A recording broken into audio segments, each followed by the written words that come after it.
할렐루야. 수요 모임에 오신 모든 분들을 환영합니다. 이 시간 먼저 사도신경으로 우리의 신앙을 고백하겠습니다. 전능하사 천지를 만드신 하나님 아버지를 내가 믿사오며 그 외아들 우리 주 예수 그리스도를 믿사오니 이는 성령으로 잉태하사 동정녀 마리아에게 나시고 본디오 빌라도에게 고난을 받으사 십자가에 못 박혀 죽으시고 장사한 지 사흘 만에 죽은 자 가운데서 다시 살아나시며 하늘에 오르사 전능하신 하나님 우편에 앉아 계시다가 저리로서 산자와 죽은 자를 심판하러 오시리라. 성령을 믿사오며 거룩한 공회와 성도가 서로 교통하는 것과 죄를 사하여 주시는 것과 몸이 다시 사는 것과 영원히 사는 것을 믿사옵나이다. 아멘. 네, 이 시간 함께 찬양하실 때요, 주님께서 가신 그 의와 진리의 길을 우리도 따라 살겠다는 그 고백으로 같이 찬양하시겠습니다.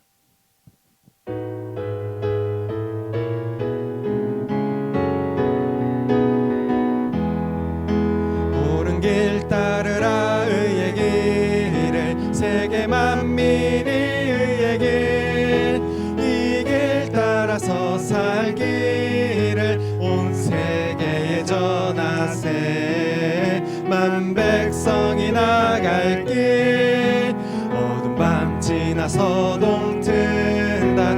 환한 빛 보아라 저 빛, 주 예수의 나라 이 땅에 곧 오겠네 오겠네. 주 예수 따르라 승리의 주, 세계 만민이 돌아갈 길과 진리요 참 생명, 내 창검을 부수고 다 따르라와 평안.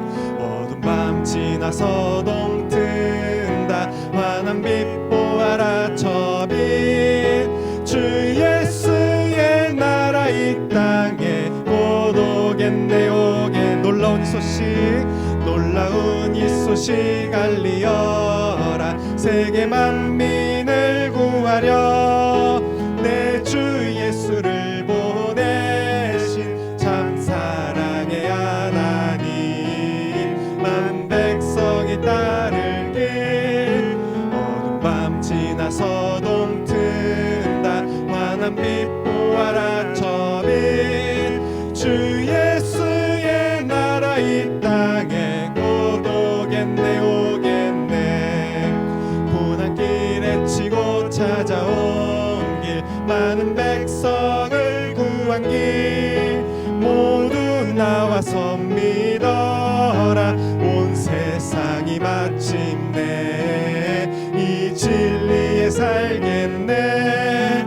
어두운 밤 지나서 동튼다. 만한 빛 보아라 저 빛, 주 예수의 나라 이 땅에 곧 오겠네.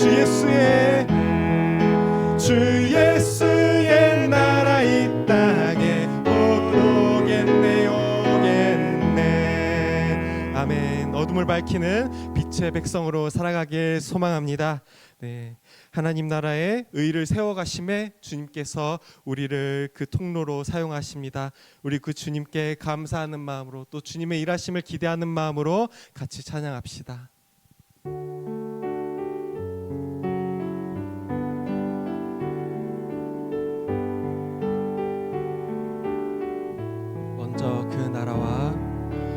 먼저 그 나라와 의를 구하라. 그 나라와 그 의를, 그리하면 이 모든 것을 너희에게 더하시리. 할렐루야 할렐루야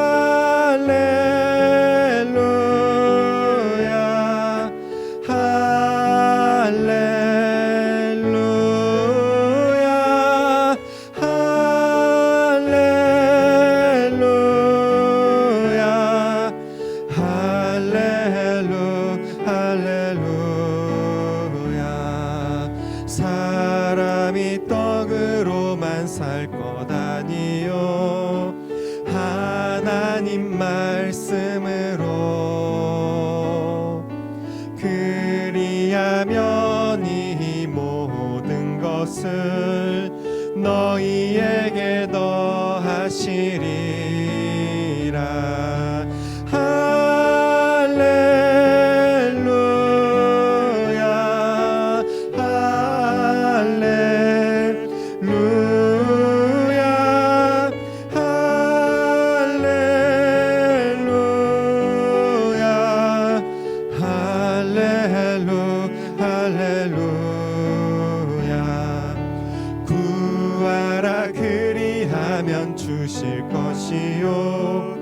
찾으라 찾을 것이요 두드리라 문이 열릴 것이니 할렐루야 할렐루야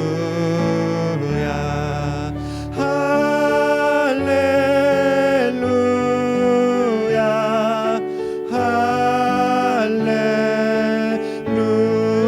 할렐루야 할렐루야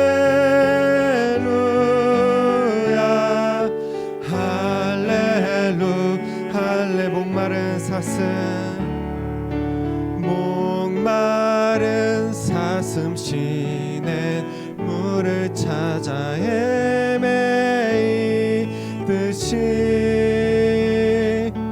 내 영혼 주를 찾기에 갈급하나이다. 주님만이 나의 힘 나의 방패 나의 참 소망 나의 몸 정성 다 바쳐서 주님 경배함 금보다 귀한 나의 주님 내게 만족 주신 주 당신만이 나의 기쁨 또한 나의 참 보배 주님만이 나의 힘 나의 방패 나의 참 소망 나의 몸 정성 바쳐서 주님 경배합니다. 우리 시간 함께 기도하기 원합니다.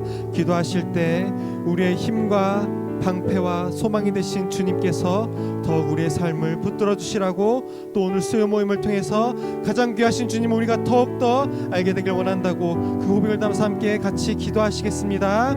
하나님 아버지 우리의 힘과 우리의 방패와 우리의 소망이 되신 주님 우리 주님께서 더욱더 우리의 삶을 붙들어 주실 줄로 소망합니다. 주님만을 더욱 알게 하여 주시옵소서.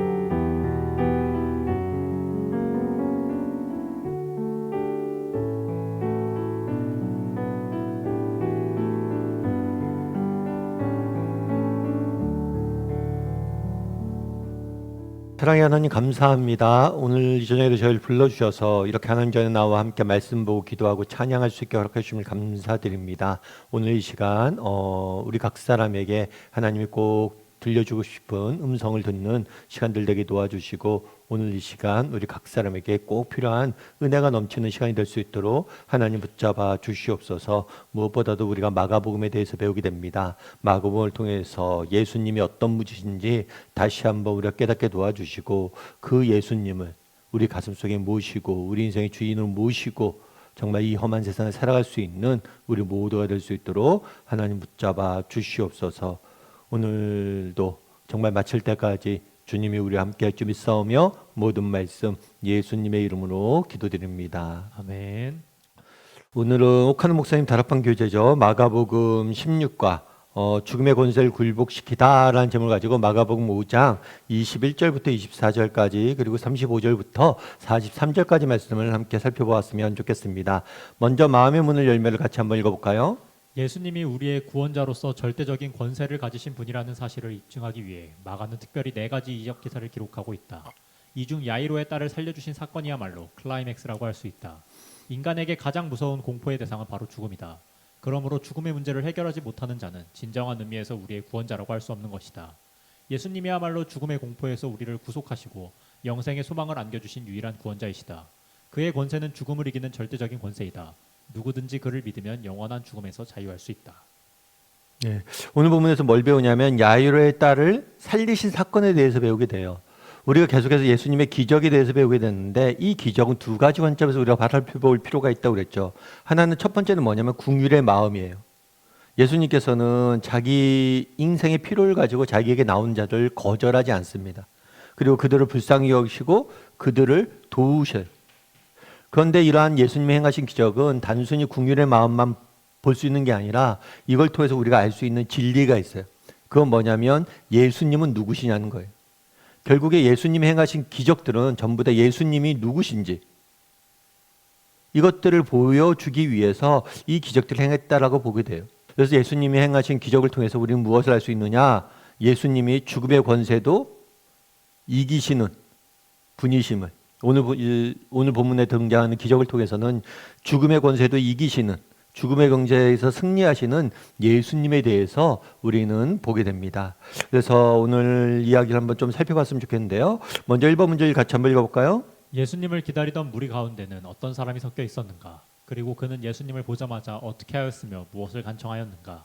예, 예수님께서는 갈릴리 지방에서 사역을 하셨어요. 그러다가 지난번에 배운 것처럼 갈릴리 바다를 건너서 거라사인 지방으로 가셨죠. 거라사인 지방에서 뭘 하셨어요? 지난 과에서 미친 광인을 고치셨죠. 그런 다음에 다시 돌아왔습니다. 그래서 배를 타시고 맞은편으로 건너가시니 다시 돌아오셨어요. 이걸 표현한 거죠. 그랬더니 갈릴리로 예수님이 다시 돌아왔다는 이야기를 듣고 많은 무리가 예수님 주변으로 모여들었습니다. 예수님 주변으로 모여들었는데 그 중에 누가 있었다고 그랬어요? 회당장 중에 하나인 야이로가 있었어요. 그런데 이 야이로가 회당 무리 중에 무리 중에 한 사람으로서 있었을 뿐만 아니라 갑자기 예수님을 보고 뭘 했다고 그랬어요? 발 아래 엎드려 간곡히 구하거늘 이렇게 되어 있어요. 그래서 우리는 흔히 예수님을 보고 이렇게 무릎 꿇고 예수님 앞에서 엎드려서 무엇인가 도움을 구하는 사람들 많이 보게 됩니다. 그래서 이것들 자연스럽게 받아들여요. 그런데 이거는 굉장히 자유로운 일만은 아닙니다. 왜 그럴까요? 야이로는 누구냐면 회당장. 그 당시에 유대 지방은 지역마다 회당이라는 것이 있습니다. 이 회당은 하나님께 예배 드리는 곳이에요. 이 회당을 관리하는 관리자예요. 그 당시 유대 사회는 종교 공동체였기 때문에 이 회당장이라는 위치는 그 지역에서 정치적으로나 사회적으로나 종교적으로나 지도자급에 있는 매우 높은 위치에 있는 사람이라는 것을 알 수가 있어요. 그런데 이렇게 지위가 높은 사람이 젊은 청년인 예수님 앞에 뭘 한 거예요? 무릎 꿇고 엎드린 거예요. 뿐만 아니라 그 당시 종교 지도자들, 특별히 바리새인들은 예수님을 굉장히 뭘 했어요? 싫어했어요. 그러다 보니까 내가 만약에 정치 지도자예요, 종교 지도자예요. 그래서 예수님 앞에서 이렇게 무릎 꿇는다는 소식이 바리새인들에게 전해진다면 내 정치적인 생명이나 종교적인 그런 위치들이 다 위험해질 수 있는 그런 상황이에요. 그래서 회당장이 무릎을 꿇었다 해서 그냥 무릎 꿇었구나 생각하지만 이건 결코 쉬운 일이 아닙니다. 그럼 이 회당장이 왜 갑자기 이렇게 무릎 꿇고 간구했을까요? 그것은 회당장에게 절박한 문제가 있었기 때문이에요. 어떤 문제가 있었어요? 어린 딸이 죽게 된 거예요. 하나밖에 없는 어린 딸이 죽게 되니까 체면이고 또 그런 정치적인 이해관계고 이런 거 다 떠나서 그저 정말 예수님 한 분, 예수님한테 해서 고침받아야겠다 그 생각밖에 없었던 거예요. 그만큼 딸에 대한 절박한 상황들이 그를 이 자리로 몰아붙인 거죠. 우리 이번 문제 같이 한번 읽어볼까요? 예수님을 찾아 나오는 사람들 중에는 야이로처럼 절망적인 문제를 안고 있는 자들이 있다. 우리 중에 이와 비슷한 문제를 안고 있는 형제가 없는지 이야기를 나누어 보자. 예, 야이로처럼 절망스러운 문제를 가지고 나오는 자들이 있다. 그렇죠. 또 우리 예수님을 믿고 또 우리 성도 중에서는 정말 이런 절망스러운 문제 가지고 예수님에게 나오는 경우들이 있죠. 또 이런 절망스러운 문제들 가운데 예수님을 믿고 만나게 되신 분들도 있고. 여러분들이 한번 나눠보세요. 정말 여러분들이 이렇게 인생의 우리가 이 땅을 살다 보면 우리 사랑하는 딸이 아들이 죽음을 당하게 되는 그런 문제들은 아니지만 그럼에도 불구하고 오늘 본문에 보면 굉장히 뭐라고 할까, 우리도 이 땅을 살다 보면 큰 인생의 짐과 무게를 경험한 경우들이 있잖아요. 문제들을 만나는 경우들이 있잖아요. 그런 인생의 짐과 무게와 문제들을 가지고 하나님 앞에 나와서 기도한 적이 있는지, 그렇게 절박한 심정을 하나님 앞에 나왔던 경험들이 있는지, 이런 부분들에 대해서 한번 이야기를 나눠봤으면 좋겠어요. 그리고 오늘 본문에서 알 수 있는 게 있어요. 재미있는 게 뭐냐면 그 지난주에 우리 뭘 배웠어요? 거라사인 지방에서 광인이 예수님 앞에 나와서 고침을 받는 걸 보게 됐죠. 이 거라사인 지방은 어떤 지방이었어요? 이방인들이 사는 지방이에요. 이방인이에요. 이방인 중에서도 뭐예요? 미친 사람이에요.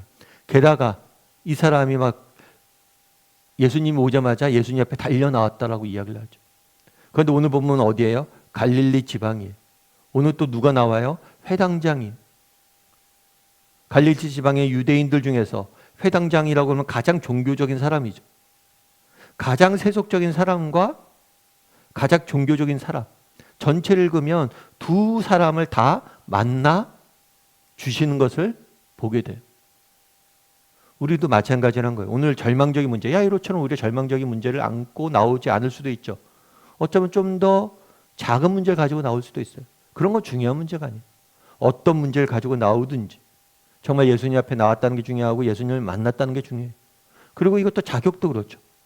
정말 내가 오랫동안 예수님을 정직히 믿고 모태신앙으로부터 자라왔던 사람이든지 아니면 정말 내가 예수님을 모르고 헤매던 사람이든지 다 인생의 문제를 만나고 그 문제를 가지고 하나님 앞에 나오면 하나님께서 만나주시고 그들의 문제를 고쳐주신다는 사실을 이 두 가지 사건을 대비해서 보여주고 있는 거예요. 3번 문제 같이 한번 읽어볼까요? 야이로는 두 가지 조건을 내건 믿음의 소유자였다. 23절을 다시 한번 주의해서 살펴보고 그 조건들을 찾아보라. 23절에 이렇게 됐죠. 간곡히 구하여 이르되 내 어린 딸이 죽게 되었사오니 오셔서 그 위에 손 얹으사 그로 구원을 받아 살게 하소서 하거늘. 야이로에게는 믿음이 있었어요. 어떤 믿음이 있었어요? 예수님이 고칠 수 있을 것이다. 우리 딸을 살릴 수 있을 것이다. 병을 고치고 예수님이 살릴 수 있다라는 믿음이 있었어요. 그런데 이 믿음은 조건이 있는 믿음이에요. 어떤 믿음이에요? 오셔서 그 위에 손을 얹으사라고 되어 있어요.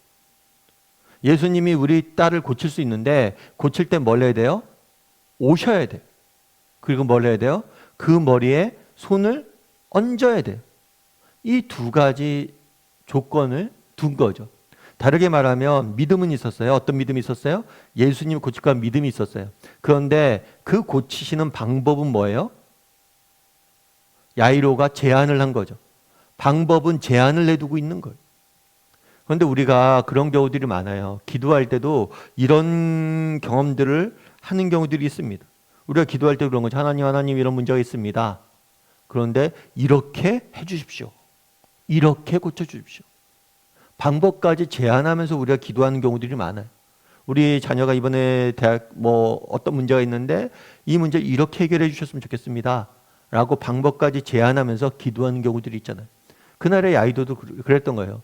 우리 딸을 살릴 수 있으면 압니다. 그런데 오셔서 머리에 손을 얹어야지만 구원받을 수 있다고 생각합니다. 라고 조건을 다루는 거죠. 그런데 이 믿음은 이런 면에서는 조금 부분적이고 조금 부족한 믿음이라고 할 수가 있어요.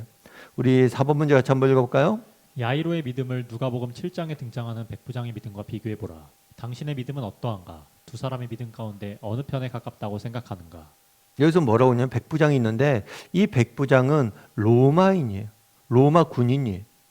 로마 군인이다 보니까 직접 예수님에게 부탁을 못해요. 그래서 유대 지도자들에게 부탁을 합니다.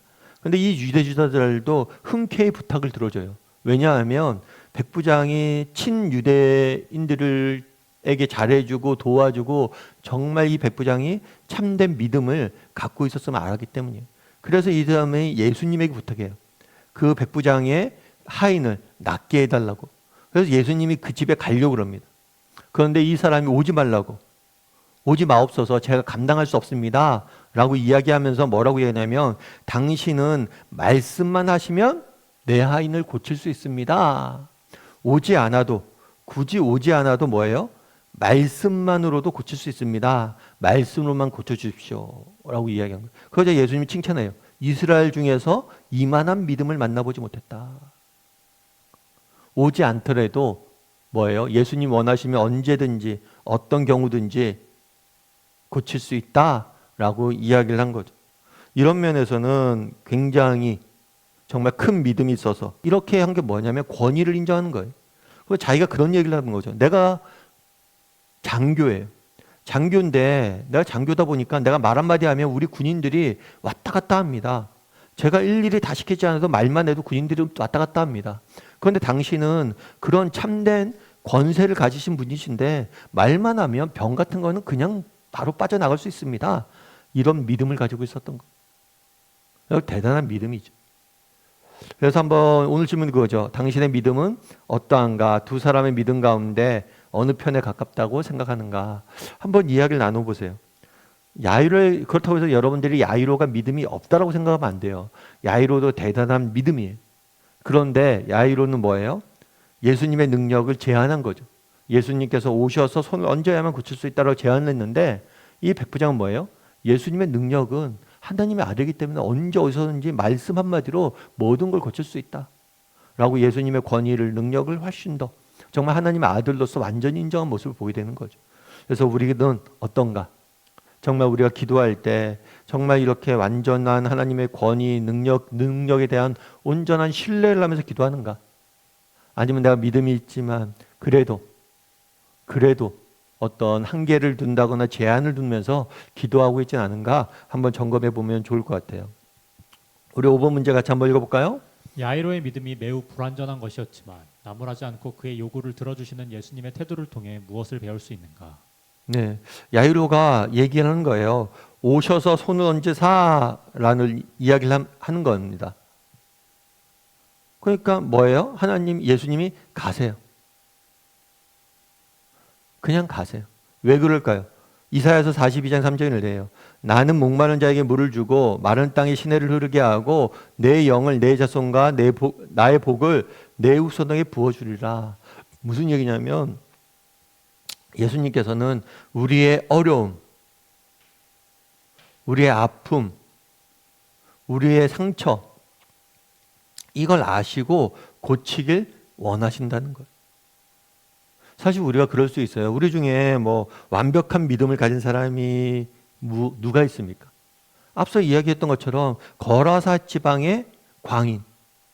이 사람이 정말 뭐 믿음이라고 제대로 했었겠습니까? 미쳐 있는데, 이방인인데, 하나님에 대해서 모르는데, 그럼에도 불구하고 그의 필요를 불쌍히 여기고 고치잖아요.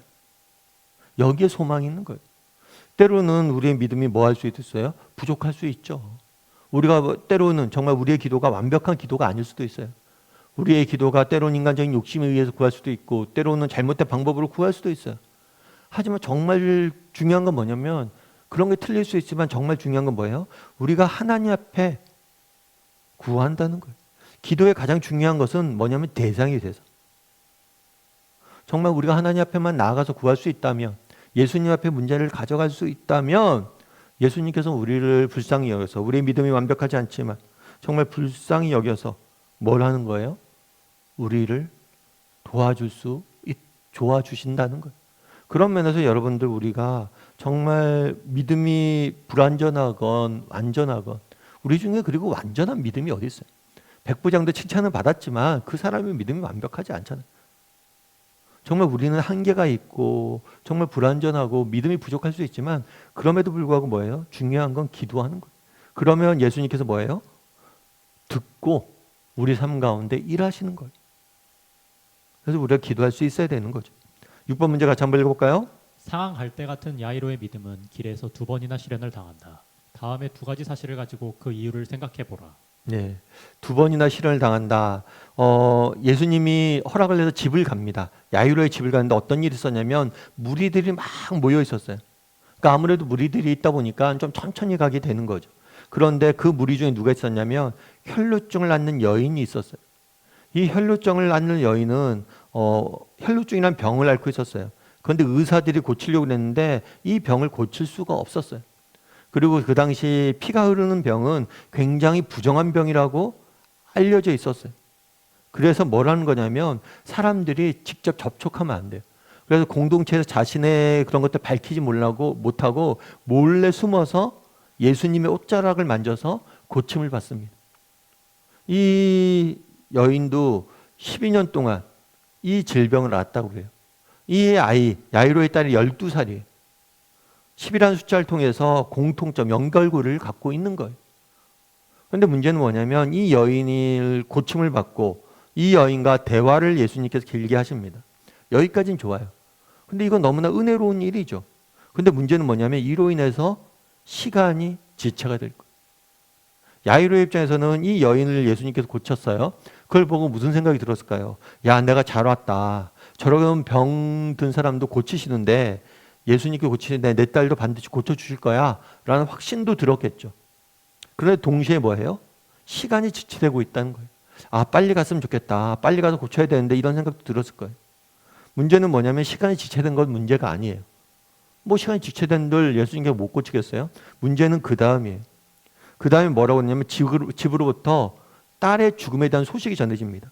35절에 이렇게 됐죠. 아직 예수님이 말씀하실 때 대화를 나누시고 계셨어요. 헬로중 여인과. 그런데 회당장 집에서 사람들이 왔어요. 그러면서 뭐라고 하냐면 당신의 딸이 죽었다는 거예요. 그 가는 사이에 딸의 죽음을 맞이한 거예요. 그래서 뒤에 뭐라고 하냐면 어찌하여 선생을 더 괴롭게 하리까? 이 표현은 이런 거예요. 예수님을 위하는 것 같지만 그런 게 아니에요. 예수님이 오셔도 이제 소용이 없다는 거예요. 데려올 필요가 없다는 거예요. 저분은. 예수님이 누구신지 잘 몰랐던 거죠. 예수님 어떤 분이세요? 죽음마저도, 죽은 자도 살릴 수 있는 능력이 있는 분이에요. 그런데 이것들 모르다 보니까 뭐예요? 예수님 오셔도 소용이 없습니다 라고 이야기한 거죠. 이 이야기를 들은 야이로의 심정은 어땠을까요? 절망에 빠졌겠죠. 이제야 딸이 오랫동안 아팠어요. 딸이 아팠는데 이 딸을 고치려고 너무 노력을 했어요. 노력을 했는데 다 허사였어요. 그런데 이제 진짜 예수님을 만났고 이제 진짜 해결할 수 있는 방법을 찾은 거잖아요. 예수님이 가시기만 하면 되는 거잖아요. 그런데 뭐 누가 병에 걸렸어요. 정말 치료약을 발견했어요. 약을 가서 먹기만 하면 돼요. 그런데 먹지 못하는 거잖아요. 죽어버린 거잖아요. 얼마나 절망에 빠졌겠어요. 그런데 그때 예수님이 이 야이로에게 한 이야기 했습니다. 우리 7번 문제 같이 한번 읽어볼까요? 야이로가 몹시 불안해하며 그의 신랄 같은 믿음이 끊어져 버릴 것 같은 순간에 주님은 그를 어떻게 도와주셨나? 네. 예수께서 그 하는 말을 곁에서 들으시고 회당장에 이르시되 뭐라고 이야기했어요? 두려워 말고 뭘 했다고요? 믿기만 하라라고 이야기했어요. 두 가지를 이야기를 해요. 두려워 말고 뭘 하라고요? 믿기만 하라는 거예요. 두려워 말고. 여러분 우리도 마찬가지죠. 처음에 야이로가 믿음을 갖고 나왔어요. 믿음을 갖고 나왔는데 뭐가 된 거냐면 환경이 변화되는 거예요. 이 환경이나 상황이 변화될 때가 있어요. 그럴 때라도 뭘 하는 거예요? 여전히 뭘 할 수 있어야 돼요? 믿음을 지킬 수 있어야 돼요. 그날의 야이로는 정말 그랬잖아요. 예수님 당신밖에 없습니다. 당신만이 유일한 해결책입니다. 라고 이야기를 했어요. 그리고 믿음을 갖고 왔어요. 그런데 주변과의 상황과 환경이 변해가고 있습니다. 그럼에도 불구하고 여전히 그 마음을, 그 믿음을 너희 간직하고 있어야 된다는 거예요. 우리도 마찬가지죠. 여러분 우리가 믿음을 갖고 어떤 문제를 갖고 기도를 합니다. 그러다 보면 그 문제가 뭐 할 때가 있어요? 악화될 때가 있어요. 상황이 더 어려워질 때가 있어요. 정말 우리 야이로의 딸의 이야기처럼 뭐라고 할까? 정말 죽는 그런 경험을 하지 않았지만 정말 우리가 그런 경우도 있잖아요. 믿음을 갖고 기도하는데 더 이상 소망이 없는 것 같아요. 이제 끝난 것 같아요. 더 이상 아무것도 안 되는 것 같아요. 그럴 때라도 우리가 뭘 유지할 수 있어야 돼요? 믿음을 유지할 수 있어야 된다. 정말 하나님께서 우리를 위해서 정말 당장은 모든 것이 끝난 것 같고 모든 상황들이 정말 마비된 것 같지만 하나님께서 반드시 들으시고 응답할 거라 그런 믿음을 우리가 가져야 된다는 거예요. 그래서 제가 아는 집사님 한 분이 계세요. 집사님 같은 경우에는 이제 아이가 이제 고3이었어요.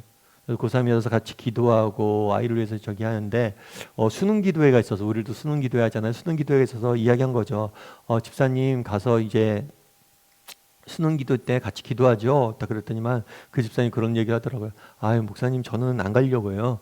왜 그래? 왜 그러세요? 그러니까 아유 우리 아이가 수능 안 보겠대요. 아이가 공부를 좀 덜 한 거예요. 수능 자체를 안 보겠다고 그래갖고 결국에는 자기는 수능 날 기도도 못 한다고 그런 얘기를 하더라고요. 그래서 참 안타까운 일이죠. 근데 나중에 한참 세월이 지났어요. 지난 다음에 그 집사님 만났어요. 그래갖고 아무개 어때요? 그랬더니만 목사님 요즘 잘 지내고 있다고. 그러면서 그때 수능을 안 봤지만 수능 안 보고 갈 수 있는 대학을 찾아서 결국엔 갔나 봐요. 갔는데 그게 이제 영상 관련해서 전공하는 대학이에요. 그 당시에는 뭐 영상이 그렇게 지금처럼 주목받지 못하고 있었는데 아무튼 가서 공부를 하는데 너무 그게 자기한테 맞은 거예요. 그래갖고 지금은 직장 취직해서 너무 뭐 잘 다닌다고. 그래갖고 요즘은 용돈도 저한테 많이 줘요. 막 그런 얘기 자랑하고 그러더라고요. 그러면서 들었던 생각, 그때 집사님 참 애가 그때 수능 시험도 안 보고 그랬고 너무 답답했었는데 하나님께서 다 이렇게 갚으시네요. 그렇죠. 여러분 정말 그때 수능을 위해서 기도했어요. 자녀를 위해서 기도했어요. 애가 수능도 안 본대요. 그럼 뭐 아무것도 아닌 거, 상황이 전혀 뭐 개선책이 없는, 수능에서 봐야지 잘 보죠. 그럼 소용이 없구나. 그럼 우리가 기도했던 게 소용이 없습니까? 아니란 거예요. 자녀를 위해서 기도했던 건 하나님이 그 자녀 인생을 통해서 다 회수하고 계시는 거예요. 여러분, 우리가 믿음을 갖고 기도합니다. 상황이 변해요. 어려워져요. 모든 게 끝난 것 같아요. 그럼 우리의 기도가 다 무너진 겁니까? 아니라는 거예요. 그래서 끝까지 너희가 믿음을 가져라. 그날이 요구했던 건 뭐냐면 끝까지 믿음을 갖는 거예요.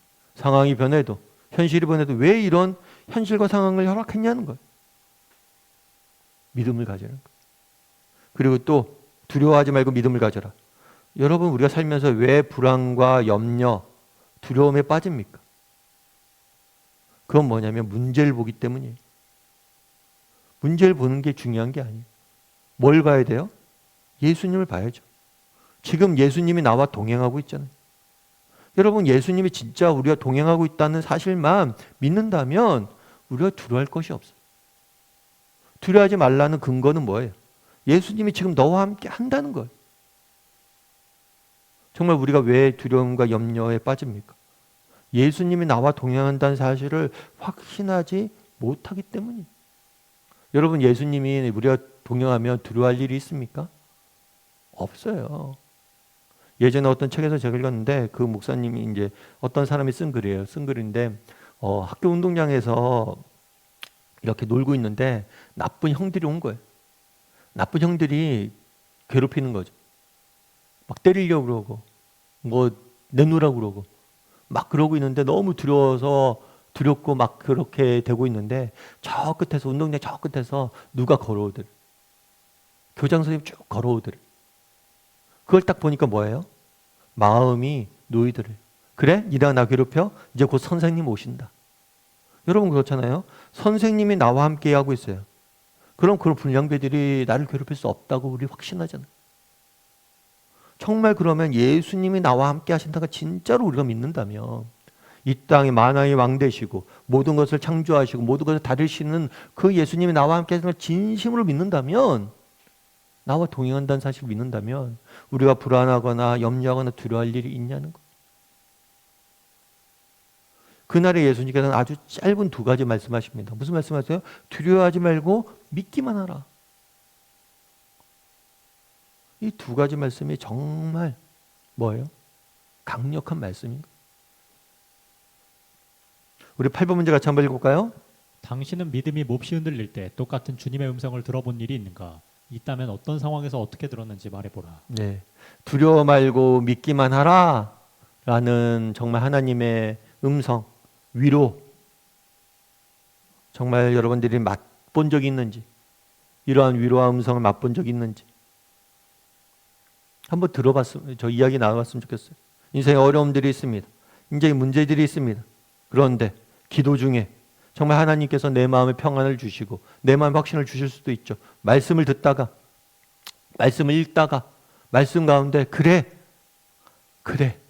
힘내자 이런 생각이 들 수도 있고, 또 다락방이나 이런 곳에서 공동체 사람들과 대화를 나누다가 또 그 대화 가운데 지난번에 집사님이 이런 얘기 해줬는데 그 이야기가 내게 정말 주님의 음성처럼 들렸어요. 힘이 됐어요. 이런 경우들도 있었고, 또 혼자 정말 길을 걷다가 묵상하고 이렇게 있는데 정말 그런 중에 불현듯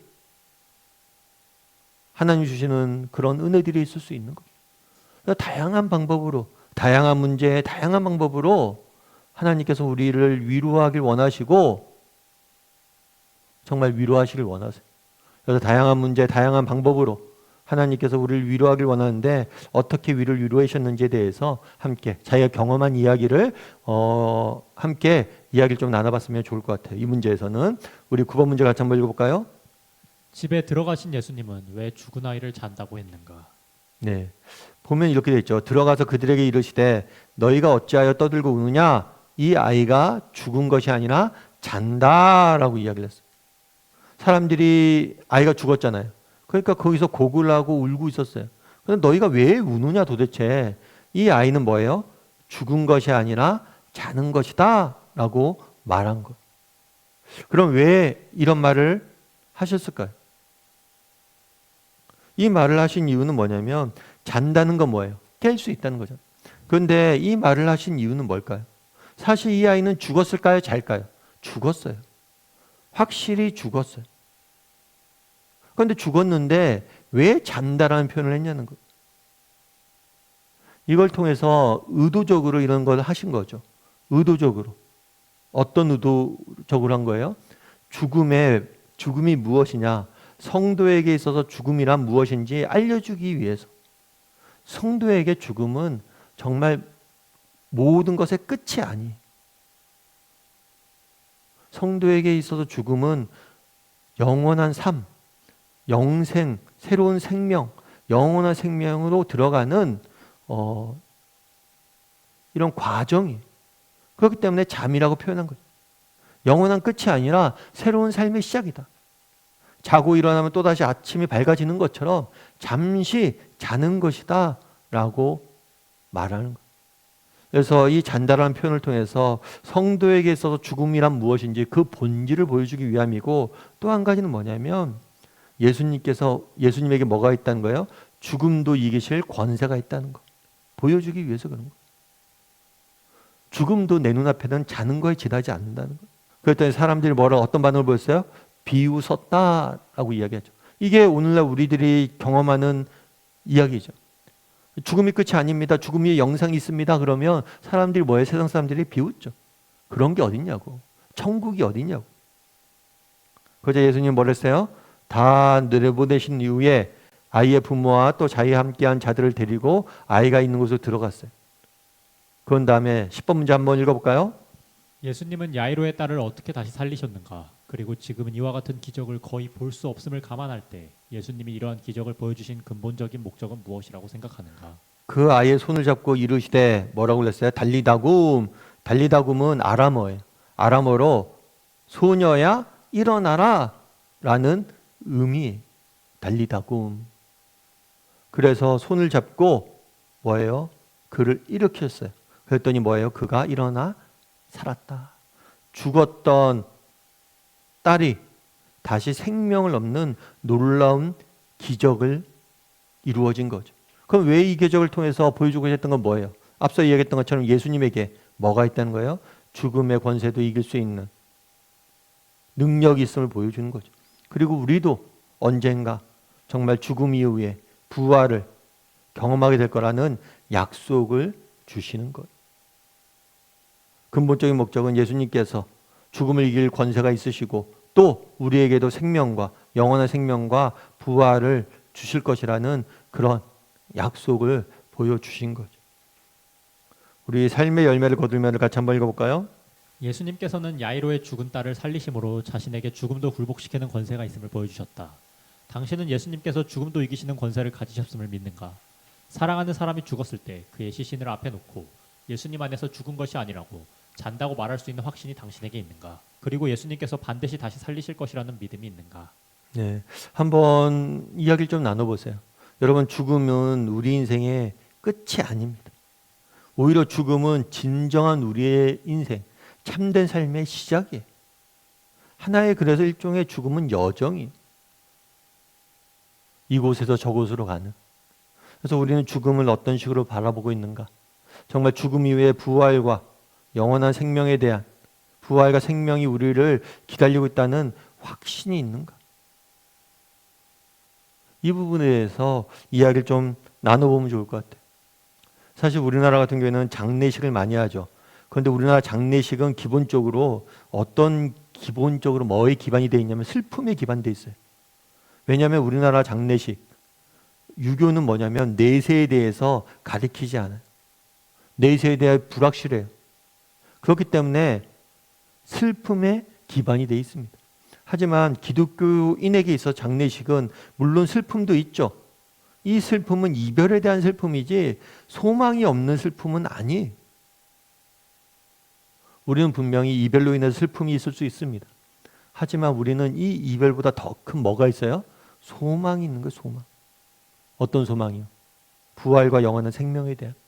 그래서 본질적으로 문화 자체가 달라요. 죽음을 대하는 태도 자체가 달라요. 그래서 나는 정말 이런 소망이 있는가? 다시 만날 것들, 그리고 우리가 예수님께서 우리를 다시 살릴 거라는 분명한 확신이 있는가? 이 부분에 대해서 함께 이야기를 좀 나눠봤으면 좋겠습니다. 이 시간 우리 함께 좀 기도했으면 좋겠는데요. 기도하실 때 오늘 말씀 기억하면서 기도했으면 좋겠습니다. 여러분 정말 오늘 말씀에 야이로가 정말 예수님 앞에 나왔을 때 야이로의 병을, 예수님께 딸의 병을 예수님께서 어떻게 죽은 딸을 살리셨는지 우리가 배우게 되었습니다. 우리가 먼저 기도하길 원하는 것은 우리도 야이로처럼 하나님 앞에 가서 하나님 앞에 우리의 인생의 문제를 가지고 나올 수 있어야 돼요. 여러분 기도할 수 있어야 돼요. 우리의 믿음이 부족하건, 우리가 어떤 형편에 있건, 우리가 어떤 형편에 있던, 어떤 문제를 갖고 씨름하고 있던 그 문제를 가지고 예수님 앞에 가지고 나와야 돼요. 그래야지 예수님 고치시죠. 그래서 우리가 정말 하나님 앞에 우리의 인생의 문제를 가지고 나올 수 있는 자들이 되게 해달라고 기도했으면 좋겠습니다. 또한 기도하실 때 정말 우리가 때로는 우리의 상황과 환경이 변할 때가 있습니다. 그럴 때라도 우리가 믿음이 흔들리지 않게 해달라고 정말 하나님 앞에 기도합니다. 열심히 갖고 기도합니다. 그래서 상황이 좋아집니다. 그럼 너무 감사한 일이죠. 그런데 때로는 상황이 악화될 때가 있어요. 그럴 때라도 두려워하지 말고 내가 믿음을 가지라고 말씀하십니다. 그런 믿음들이 우리에게 있게 해달라고 정말 기도했으면 좋겠습니다. 그리고 마지막으로 기도하실 때 정말 우리 예수님은 누구십니까? 달리다굼 소녀야 일어나라 했던 죽은 자가 살아납니다. 죽음의 권세마저도 이기시는 분이 예수님이에요. 정말 우리도 정말 그날의 야이로의 딸처럼 정말 우리도 우리 믿는 성도들은 죽음이 끝이 아니라 죽음 이후에 생명과 부활 이것이 기다리고 있음을 기억하고 이것을 감사하고 정말 그날을 바라봄으로 이 땅에서 살아가게 해달라고. 그리고 그 죽음을 이기신 예수님이 우리와 동행하고 있어요. 죽음마저도 이기신 예수님이 우리와 함께 하시는데 우리가 두려워할 것이 뭐가 있어요? 정말 죽음을 이기신 예수님의 권세에 대해서 확신하고 우리가 약속된 부활과 영원한 생명을 바라보고 그 예수님이 나와 동행함으로 인해서 두려워하지 말고 담대히 이 땅을 살아갈 수 있는 사람들이 되게 해달라고 이 시간 오늘 말씀 기억하면서 한 목소리로 같이 기도하도록 하겠습니다. 같이 기도하시겠습니다.